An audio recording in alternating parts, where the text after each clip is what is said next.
समितियां। आज हम संवैधानिक विकास में बड़ी समितियों के बारे में पढ़ेंगे। जैसे है इसमें 7 मुख्य समितियां बताई गई हैं, जिसमें सबसे पहली जो समिति थी वो है संघ शक्ति समिति। संघ शक्ति समिति, अगर कहीं संघ संबंधित बात आती है तो उसके अध्यक्ष कौन थे? JL नेहरू, पंडित जवाहरलाल नेहरू थे। जैसे ही देखिए नंबर 2 जो समिति है संघीय संविधान समिति है। संघीय संविधान समिति के भी अध्यक्ष पंडित जवाहरलाल नेहरू थे। तो प्रथम 2 जो समितियां थी, संघ शक्ति समिति और संघीय संविधान समिति, दोनों के अध्यक्ष पंडित जवाहरलाल नेहरू थे। तीसरी समिति आती है प्रांतीय संविधान समिति। प्रांतों को इकट्ठा करने का काम सरदार वल्लभ भाई पटेल ने किया था, तो इसलिए इनको अध्यक्ष भी बनाया गया था। प्रांतीय संविधान समिति का अध्यक्ष, प्रांतीय संविधान समिति का अध्यक्ष कौन बना था? सरदार पटेल थे। चौथी सबसे महत्वपूर्ण समिति आती है वो है प्रारूप समिति। प्रारूप समिति के अध्यक्ष थे डॉक्टर भीमराव अंबेडकर। प्रारूप समिति के अध्यक्ष कौन थे? डॉक्टर भीमराव अंबेडकर थे। पांचवी समिति आती है मौलिक अधिकार एवं अल्पसंख्यकों संबंधी परामर्श समिति। मौलिक अधिकार एवं अल्पसंख्यकों संबंधित परामर्श समिति, इसके अध्यक्ष थे सरदार पटेल। और इसकी दो उप समितियां बनाई गई थी।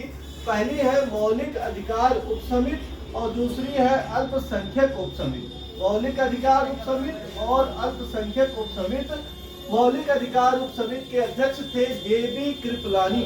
ध्यान देने वाली बात है, मौलिक अधिकार उप समिति के अध्यक्ष JB कृपलानी तथा अल्पसंख्यक उप समिति के अध्यक्ष कौन थे?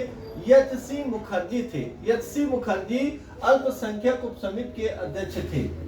छठी नंबर पे आती है प्रक्रिया नियम समिति। प्रक्रिया नियम समिति, इसके अध्यक्ष थे डॉक्टर राजेंद्र प्रसाद। कौन थे? डॉक्टर राजेंद्र प्रसाद थे। और राज्यों के लिए समिति, सातवीं है राज्यों के लिए समिति, या राज्यों से समझौता करने वाली जो समिति थी उसके अध्यक्ष थे DL नेहरू। तो बहुत महत्वपूर्ण है 7 समितियां, ये बड़ी समितियों के अंतर्गत आती थी।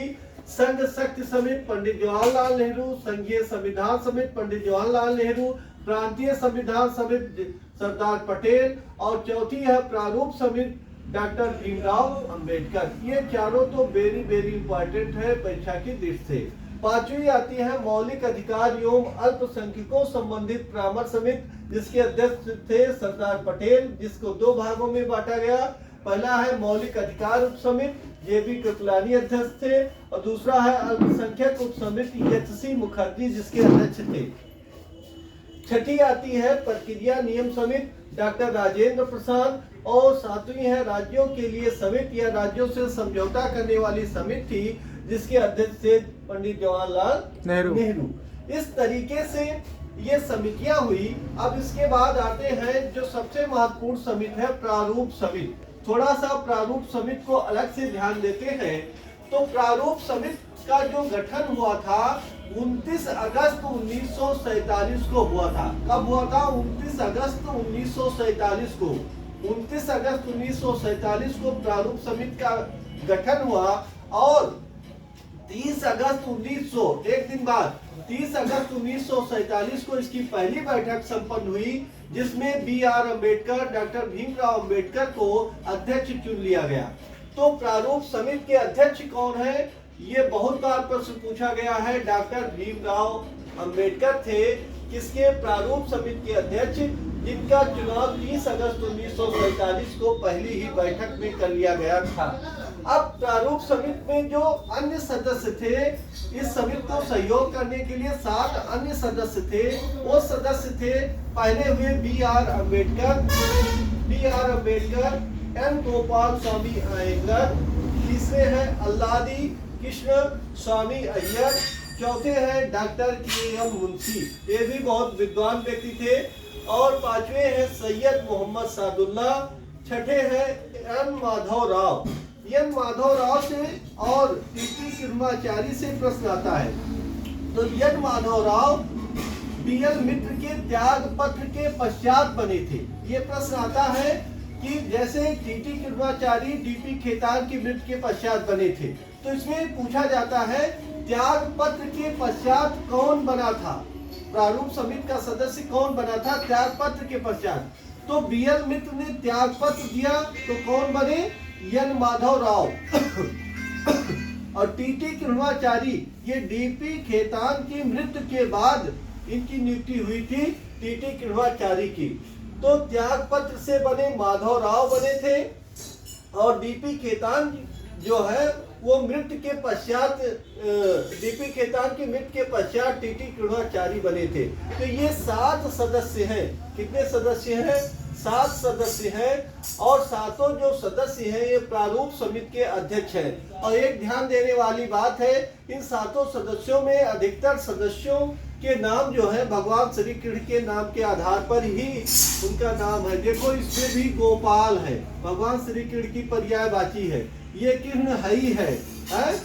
और इसके बाद आता है दूसरा यन माधव, माधव भी है, माधव भी भगवान श्री कृष्ण से संबंधित है, कृष्ण यहाँ है। तो अधिकतर नाम जो है वो भगवान श्री कृष्ण से ही संबंधित है जो इसके रखे गए थे। तो इस तरीके से ये जो 7 सदस्य हैं आप याद कर लेना, डॉक्टर भीमराव अंबेडकर, गोपाल स्वामी अय्यर अयंगर और आह्लाद किशोर स्वामी अय्यर, डॉक्टर के मुंशी, सैयद मोहम्मद सादुल्ला, एन माधव राव, बीएल मित्र के त्याग पत्र के पश्चात और टीटी कृपाचारी डीपी खेतान की मृत्यु के पश्चात। अगली बात आती है कि नोट है जब संविधान